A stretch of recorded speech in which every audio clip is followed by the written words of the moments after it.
അപൂർവ രക്തജന്യ രോഗത്തിന്റെ പിടിയിലായ കോഴിക്കോട് കായക്കൊടി സ്വദേശി അർജുനായി രക്തമൂലകോശ നിർണയ ക്യാമ്പ് കുറ്റ്യാടിയിൽ സംഘടിപ്പിച്ചു.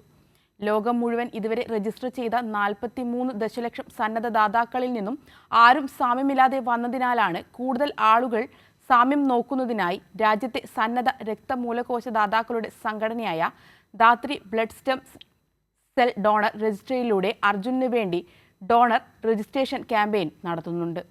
അപൂർവ രക്തജന്യ രോഗത്തിന്റെ പിടിയിലായ കോഴിക്കോട് കായക്കൊടി സ്വദേശി അർജുനായി നടത്തിയ രക്തമൂലകോശ നിർണയ ക്യാമ്പിൽ എത്തിയത് 100 കണക്കിന് പേരാണ്. കുറ്റ്യാടി MI UP സ്കൂളിൽ നടന്ന ക്യാമ്പിൽ സംഘാടകർ ശുഭപ്രതീക്ഷയിലാണ്. പെറോക്സിമൽ നോക്ടേണൽ ഹീമോഗ്ലോബിന്യൂറിയ അഥവാ PNH എന്ന രോഗമാണ് അർജുനെ ബാധിച്ചിരിക്കുന്നത്. കായക്കൊടി പഞ്ചായത്തിലെ കരണ്ടോട് ഗവൺമെന്റ് LP സ്കൂൾ അധ്യാപികയായ ബിന്ദുവിന്റെയും പരേതനായ അഡ്വക്കേറ്റ് മോഹൻദാസിന്റെയും മകനാണ് അർജുൻ. HLA സാമ്യമുള്ള രക്തമൂലകോശ ദാതാവിനെയാണ് അർജുന് വേണ്ടത്.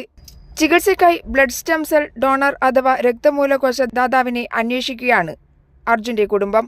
ബ്ലഡ് സ്റ്റെം സെൽ ട്രാൻസ്പ്ലാന്റ് മാത്രമാണ് ഇതിനായി നിർദ്ദേശിച്ചിരിക്കുന്ന ചികിത്സ. ഇതിനായുള്ള അന്വേഷണങ്ങൾക്ക് ഇതുവരെ ഫലമുണ്ടായിട്ടില്ല. കുറ്റ്യാടിയിൽ ദാതാവിനെ കണ്ടെത്താനാണ് ക്യാമ്പ് നടത്തിയത്. ലോകമെമ്പാടുമായിട്ട് രജിസ്റ്റർ ചെയ്ത ഡോണർ രജിസ്ട്രികളിൽ നിന്നായി 43 ദശലക്ഷം ആളുകളിൽ സാമ്യം നോക്കിയെങ്കിലും അതിൽ ഇന്ത്യയിൽ നിന്ന് രജിസ്റ്റർ ചെയ്തിട്ടുള്ള 7 ലക്ഷത്തോളം പേര് മാത്രമേ ഉള്ളൂ എന്നുള്ളതുകൊണ്ട് അർജുന് വേണ്ടിയുള്ള മാച്ച് നമുക്ക് കണ്ടെത്താൻ സാധിച്ചിട്ടില്ല. സഹോദരിയുടെ പകുതി സാമ്യമായ മൂലകോശങ്ങൾ ഉപയോഗിച്ച് മുൻപ് ചികിത്സ നടത്തിയെങ്കിലും ട്രാൻസ്പ്ലാന്റ് പരാജയപ്പെട്ടതിനാൽ എത്രയും പെട്ടെന്ന് മറ്റൊരു പൂർണ്ണസാമ്യം കണ്ടെത്തിയാൽ അർജുന് സാധാരണ ജീവിതത്തിലേക്ക് എത്താനാവും. രക്തദാനത്തിന് ഗ്രൂപ്പ് സാമ്യം ആവശ്യമായതുപോലെ രക്തമൂലകോശ ദാനത്തിന്റെ സാമ്യം നിർണ്ണയിക്കുന്നത് HLA എന്ന ഘടകമാണ്.